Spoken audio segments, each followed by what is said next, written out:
Good evening, everybody. My name's Hugh O'Brian, and I've got a secret. I've Got a Secret, brought to you tonight by New Chiffon, the soft margarine, so soft it comes in a tub. New Chiffon margarine. Live from New York, here is I've Got a Secret, starring Steve Mallon.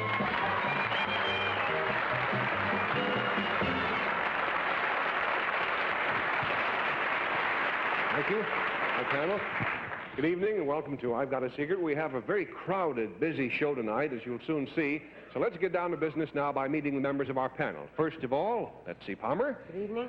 Next, Bill Cullen. I like the crowd. Bess Meyerson and Henry Morgan. Yes.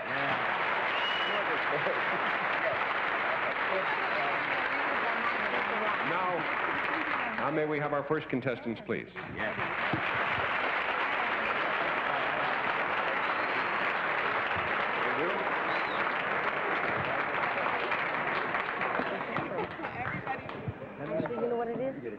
For a minute, I thought the audience was leaving.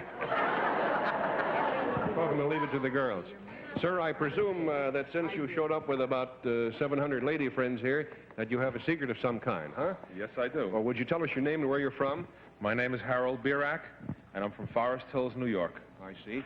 Now, despite appearances, Mr. Birack assures me that he has a secret that is perfectly suitable for a family show. He has brought these lovely ladies with him because his secret concerns them. So, Mr. Birack, if you'll whisper to me quickly, please.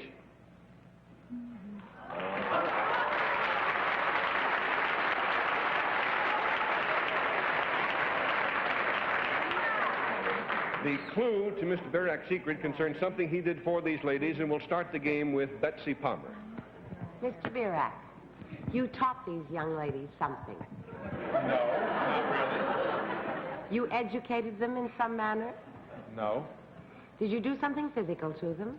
No. Did you do something mental for them? No.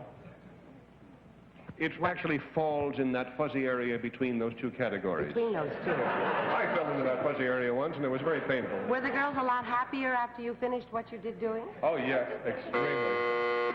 $20 down, Bill Cullen. Harold, I don't know what your secret is, but I wish you'd teach it to me. It's roughly between the mental and physical in which you improve these ladies. Is that correct? Somewhere in between. Could it be emotional? Stability. Huh? There was emotional stability good. involved.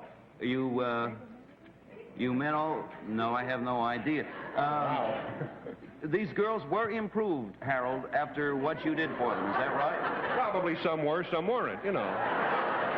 But I'm sure practically all of them were. Oh. Yes? Oh. I can use any help. Would you like a little help? Yes, anything. Look at Well, their there's 40 buzzers down, and it's Bez's turn. All right, well, Betsy didn't reach me. Now, let me ask you something, Harold. Does it have to do with a profession? No, not at all. Does it have to do with a hobby? Sort of like. Sort of like a hobby. A hobby? Do you, what you do to them, does it affect them from the neck up? I don't believe so. I don't believe so. No. From the knees down. It's sort of between... Never mind geography. That has nothing to do with it. Did you change them in any way? Did you change their appearance? No. No. Now, you say you didn't teach them anything. Did they teach you anything? No. Did they... $60 down. Henry Morgan? The thing that you do or did, is it usually done by a lady? No, not at all. Never has been. Well, that's news, but I don't know what it's about. Did these ladies come to you for some service of some kind? Yes. Do you have a regular office? No. How'd they find you? Not in the yellow pages. Oh, you were like a... Did you ever... Maybe he pierced his ears. Yeah, he could do that. Are you an ear piercer? Betsy, will you let me alone? One more, Betsy. Give me one more. All right. Cooking. Cooking. No, it has nothing to do with cooking. No, it's not in that area. Sir? Teaches him to bet on horses. Are you a marriage broker? No. I'll give you a hint, Henry. You're in the right neighborhood. Ear piercing. No, dear, we did ear piercing. Wait a minute. Do you get dates for girls? No. You get... With Matt, you get Well, divorces? I'll tell you, Mr. Birak has a unique place in the hearts of all these ladies. In fact, I think he's one of the best men they ever met. The first is their husbands, and the second is Harold Birak, because he was the best man at all their weddings.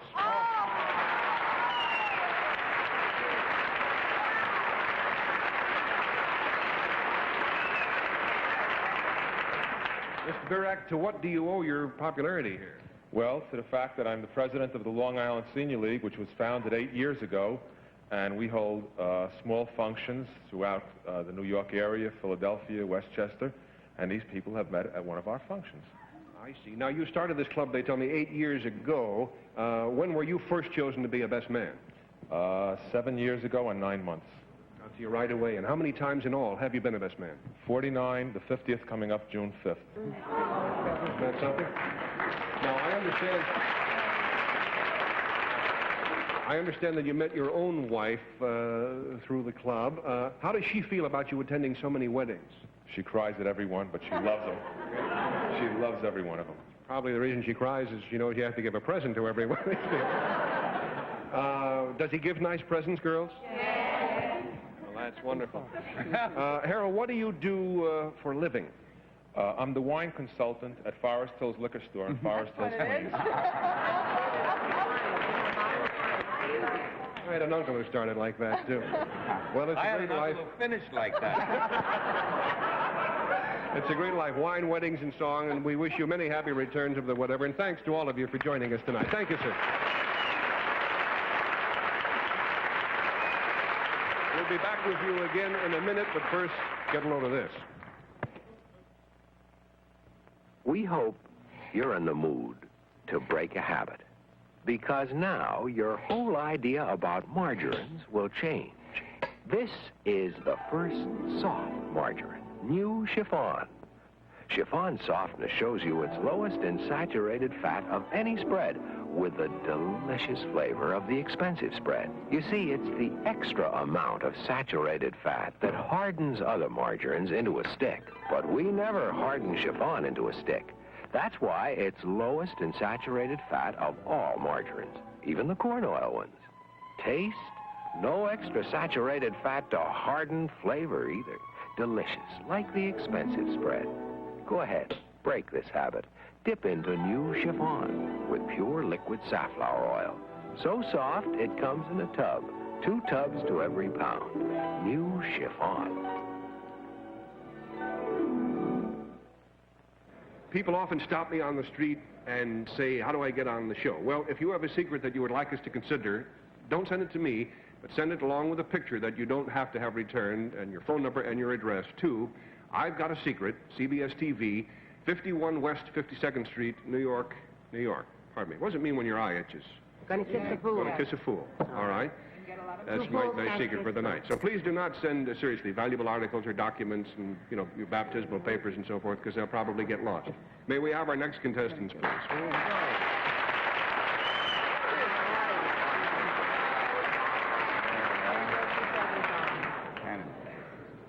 Good evening, girls. Just jump right in there and tell us your names, please, and where you're from, and also would you tell us what happened to you? Terry Helker from Racine, Wisconsin. I broke my arm in tumbling class. Broke your arm tumbling? My name is Jean Ruff. I'm from Prescott, Wisconsin, and I broke my arm in tumbling class. Oh, that's too bad. Were you girls tumbling together when this happened? No.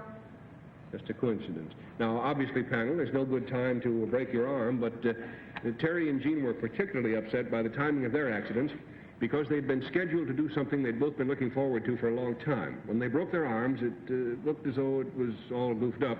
But then the girls came up with a particularly ingenious solution to their problem. So, girls, if you'll whisper your secret to me, we'll show the audience what you are looking forward to doing, or what you were looking forward to doing, I should say, before you broke your arms.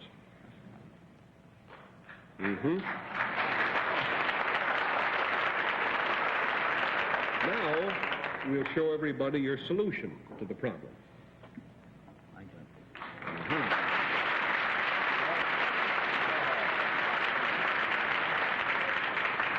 The clue to the secret concerns the problem that Terry and Jean were faced with when they broke their arms and the ingenious way that they managed to solve it, and we'll start with Betsy Palmer this time. Well, Terry, you're left-handed, I presume. No. No? Jean, are you right-handed? Yes. Does this have something to do, you're not in the same town. You're not from the same town. Were you in a contest of some sort? No. A 4-H club? No. Something or other? Does it have, are any other people involved? No. Are animals involved? No. Is clothing involved? No. Hair? No. Anything to do with young girls your age? Not specifically. $20 down. Bill Cullen? Every once in a while, you see a secret and you know it. Well, you think you do anyway, and I think I know. Okay. Terry. Terry. Steve. Jerry and... Bill. Steve, hi. Yeah. The one who is right-handed is going to sit alongside the one who is left-handed. No, she's not left-handed. No, the one who has the left hand free, I mean. Oh. One left hand free will sit here, and one right hand free will sit over there, and together they will play the piano solo.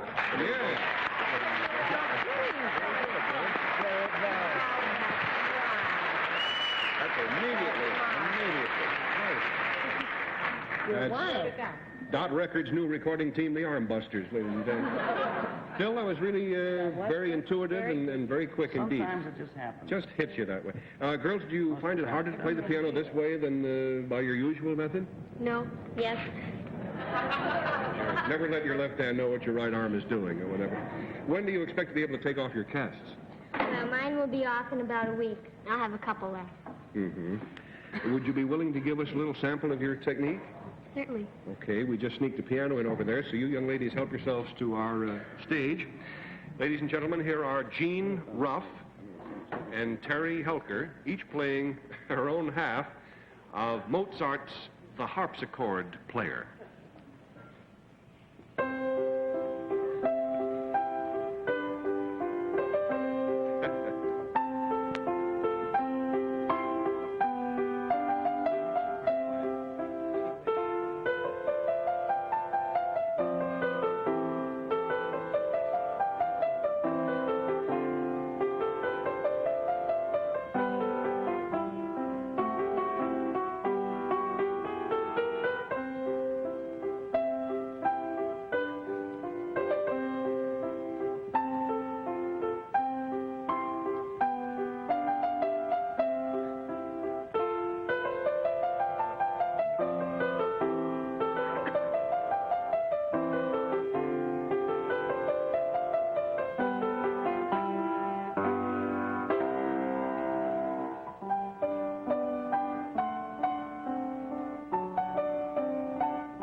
Wonderful example of cooperation. That is the same song you were each to have played individually, was it? Oh, I see. But you were going to play something individually, and then they put you together. Well, that's wonderful. Ladies and gentlemen, next week, Wingy Manone and Peg Leg Bates will be here. Do a buck and wing for you, and we'll all be back in 60 seconds. That's very good indeed.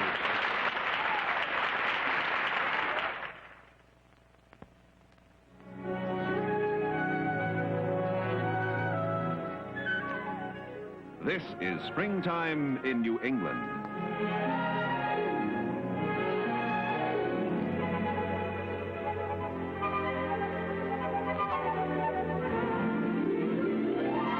Here in New England, as all over America, people are turning to the taste that's springtime fresh. The taste of Salem cigarettes. Salem, America's favorite menthol cigarette, the largest selling by far. Because Salem brings you rich tobacco taste, menthol soft flavor. Salem refreshes your taste. Try something different for a change. Turn to Salem Salem for a taste that's springtime fresh. Try Salem filter cigarettes for a change. Now it's time to meet our special guest for the evening, movie and television star, and starting June 8th, he'll be starring on stage in the New York City Center production of Guys and Dolls. Here is Mr. Hugh O'Brian.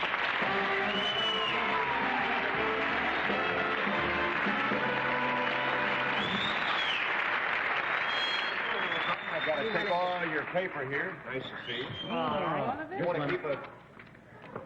You want our scrap paper? Hi, here. Oh, paper's gone. I got it. Good. Nice to have you with us, Hugh. Make yourself comfortable there. Thank you, Steve. Want to wish you well with Guys and Dolls. By the way, is that going to be your first musical comedy on Broadway? Well, actually, no. I did a show called Destry Rides Again, replaced Andy Griffith on Broadway. Oh, yes. But it's the first time that I'm going to have a chance to do, well, I think it's the greatest musical of all time, Guys and Dolls, and with one of the greats of the original cast, Miss Vivian Blaine. And we're going to be doing it at the City Center starting June 8th, only for 3 weeks, limited season. And Jan Murray and... B.S. Pulley, I understand. B.S. Pulley. Good. And we've got another wonderful little lady, Barbara Meister, too. Good. Well, now would you explain what you were doing over there, taking the pads and pencils away from our gang? Well, I kind of wanted to keep them honest. There was a story in the papers just a few weeks ago, which I'm sure you heard about. A man was accused of a robbery, and when he was picked up for questioning, he was able to come up with a defense that I think that the panel will find especially interesting. He claimed that at the time of the crime was committed, that he was watching I've Got a Secret. Oh, my. That's true. I heard about that, and the man was able to give a reasonably accurate and detailed description of the show, and the alibi held up there. But something occurred to me as a result of that story, which I thought was interesting. What would happen if the panelists had to prove that they were on the show only on the basis of their memory of this show? Well, let's find that out right now. Panel, do any of you suspects over there remember what was on this show 3 shows ago, 3 weeks ago? Never. 3 weeks. Sam Levinson.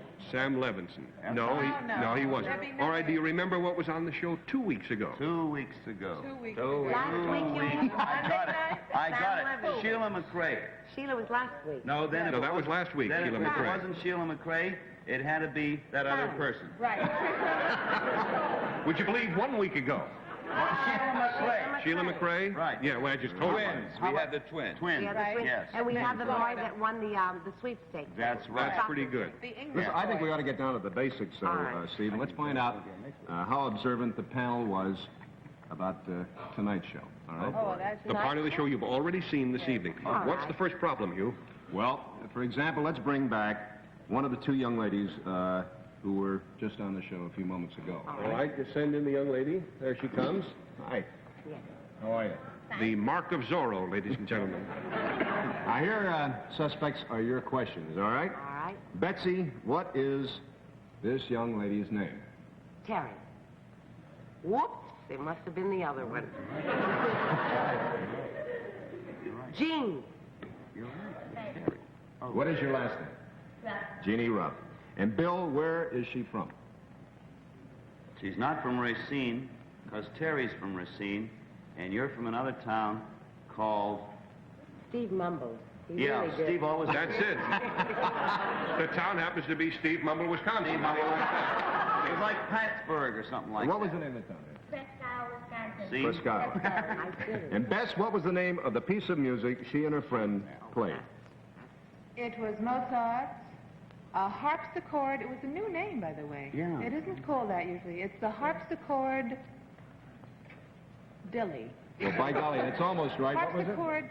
Harpsichord player. The harpsichord player. Very good. And now, Henry, which of her arms is broken? Oh. The right arm. No. No. The left arm. Yeah. Left. Yes, Well, let's left look arm. and see. Just for that, Henry, we'll break the other one for you. How do you like that? We're pretty good.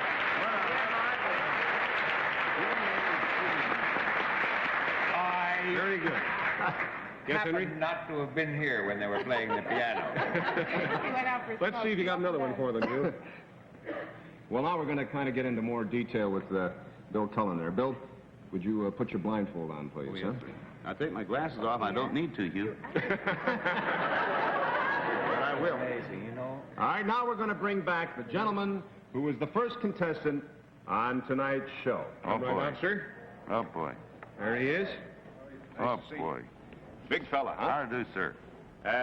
Bill? Yes? I'm sure you remember this gentleman. Yes? He was here with 25 ladies. Yeah, I Just remember. tell us everything you remember about him, name, where he's from, what he does, and describe him the best you can. would you? Well, I remember the ladies very well.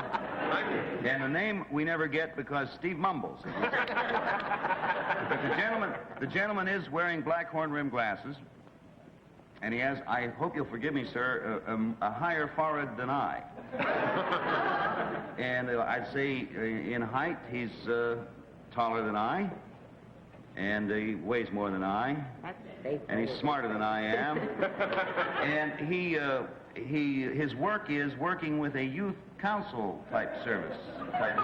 He's wearing either a dark blue or a black suit, and black shoes,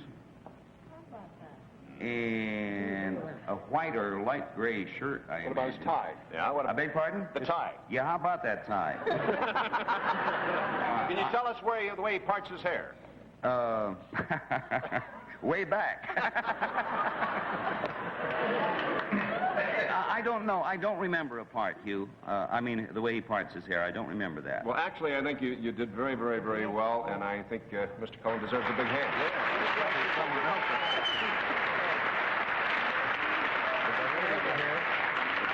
Girls, Hugh has one for you now.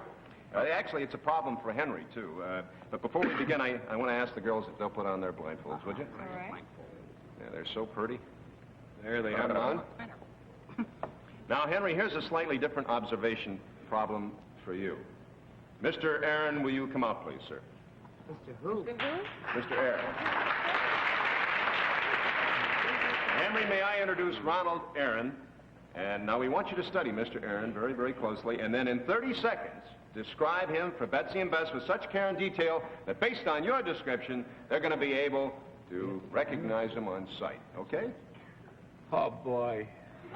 All set? You ready, Steve? And 1, 2, 3, go. All right. Mr. Aaron is about an inch shorter than Hugh. His hair is cut very close to his head. It almost fits like a cap. He has very regular features, unfortunately. There's nothing outstanding. He's a nice-looking man, but nothing I can pinpoint. He's wearing a red pocket handkerchief in a triangular shape. His tie is very neutral. His suit is probably a brownish something with not much. And he's wearing white socks. And, yeah, I noticed that. And black shoes, which is a happy combination. And his right hand's fingers wiggle. What? Nothing. And the suit is a three-button, of which he's buttoned the top two. And further than this, deponent saith not. Very good, Henry. The white shirt. Terrific. White shirt. Mr. Aaron, would you step backstage, please, and we'll see you again in just a moment. Now, Betsy and Bess, you've heard Henry's description. Now, you may take your blindfolds off. There'll be 200 guys. And come over here, if you would, please. Come center stage. And we'll see how helpful, how effective that description really is. Now, ladies, you've heard Henry's description of Mr. Aaron and what he looks like, right? Right. And you have just exactly 1 minute to find him. Let's open the curtains, please, and girls, go to work.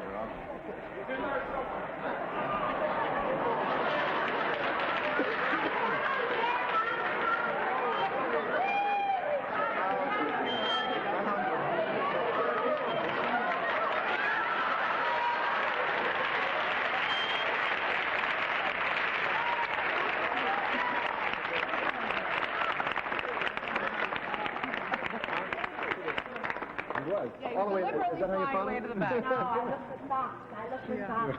Not too many men wear white socks with black shoes. Do any of you other gentlemen have white socks on?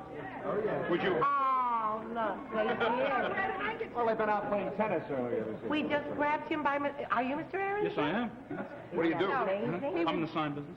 You're in the sign business. That's what he was. That's he a pretty was good dodging. sign. No, he was eluding us, and he was dodging in the back. Is I that didn't what He look looked that guilty. way. I just looked for his socks.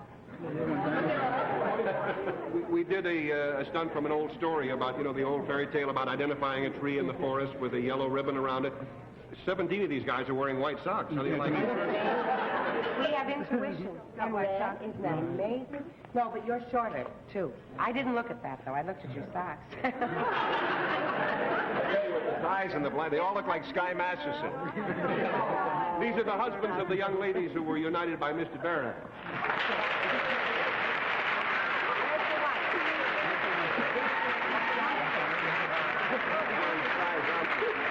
They're June 5th. And every one of these... You know what? He's the 50th one. They're going to get married June 5th. Oh, isn't that nice? Wonderful.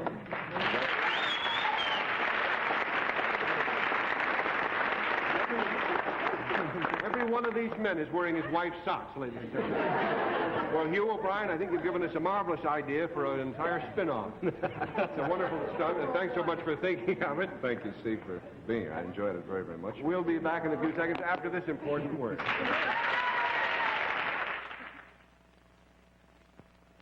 Acceleration test proved it. 49 out of 50 Chevrolets performed better with Champion spark plugs. Hi, I'm Bud Palmer. I'd like to tell you how 50 new Chevrolets were shipped to the famous Sebring racecourse to prove that the brand of spark plug really does affect the car's performance. All 50 Chevys were put through a full series of acceleration tests. Half the tests with a new set of the plugs that originally come in Chevys, and half with new Champion spark plugs. All tests were electronically timed, and the results, 49 out of 50 Chevrolets performed better with Champion spark plugs. All kinds of Chevrolets were tested, Corvairs, Chevy 2s, Chevelles, and big Chevys, and 49 out of 50 Chevrolets performed better with Champion spark plugs. Acceleration tests sanctioned by the United States Auto Club proved it. Whatever make of car you drive, why settle for less than the best? Insist on Champion spark plugs. Remember, Now let's find out if you guys can give an accurate description of someone else you have just observed, Hugh O'Brian. I can. Betsy, what color suit is he He wearing? has a gray suit with a gray vest, and he has a red handkerchief and a red necktie, and he has slip-on black shoes, loafer-type shoes. He has black stockings on. He has a shirt that has a plain collar with a little stripe on the shirt and cufflinks. That's remarkable. Bill? Blue and white striped shorts. How do you know that? Betsy told me.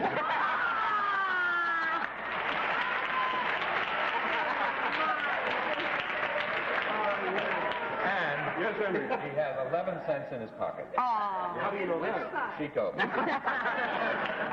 When does he part his hair? He doesn't part his hair. He comes it back. He parts it in the bathroom. Everywhere he goes. Everywhere he goes. So long, folks. We'll see you next week. Oh, let's get him out here. Let's get him out here.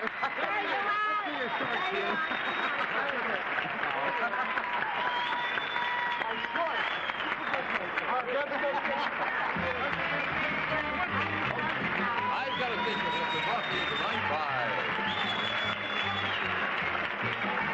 the makers of Champion spark plugs, used by engine experts the world over.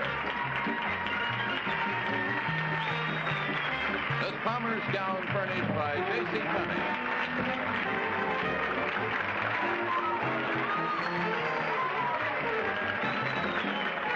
Lucy and Ann Southern cast a suspicious eye on virtually everyone after viewing the movie on foreign intrigue. Follow their uproarious escapade next on The Lucy Show in color.